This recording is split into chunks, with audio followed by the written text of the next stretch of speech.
আজ ময়নাগুড়ির কিছু জায়গা দেখাচ্ছি। এটা হলো ময়নাগুড়ির পার্কে, বহু পুরানো একটা পার্কে। এখানে বাচ্চারা আসে, বড়রাও আসে। সুন্দর একটা পার্কে 10 টাকা করে নেয়। এখন আমরা চলে যাচ্ছি ময়নাগুড়ি পোস্ট অফিসের দিকে।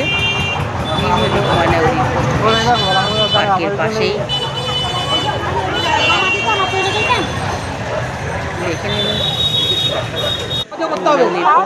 দেখা হয়ে গেল। এটা হলো জনকল্যাণমূলক মোদী সরকারের একটা প্রকল্প, যেখানে সবাইকে ফর্ম দেওয়া হচ্ছে, আয়ুষ্মানের ফর্ম দেওয়া হচ্ছে, অন্নপূর্ণা যোজনার ফর্ম দেওয়া হচ্ছে, অন্নপূর্ণা যোজনার ফর্ম দিচ্ছে।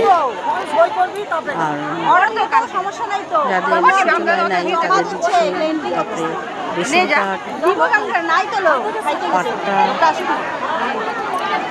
বিশ্বকর্মা যোজনার ফর্ম দিচ্ছে, মেশিনও দিবে, এসসি মেশিনও দিবে, ফর্ম দিচ্ছে। কাজ করবে না হবে।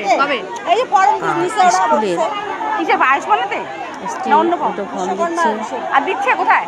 আরে খাইতে গেছে লোকগুলো নাই, মানে দিচ্ছে জন্ম সার্টিফিকেট, বিশ্বকর্মা যোজনা আছে এদিকে। এইসব বিষয় আমাকে দিবে, আমার তো ট্রেড লাইসেন্স আছে দোকানে। তা আমাকে গ্যাস ছোটদের জন্য নিব। গ্যাস ক্যাটাগরি করা হচ্ছে। কোথায় বিশ্বকর্মা যোজনা? প্রচুর লোকের ভিড়, প্রচুর মানুষ আসছে গরমের মধ্যে সকল সুবিধা নেওয়ার জন্য।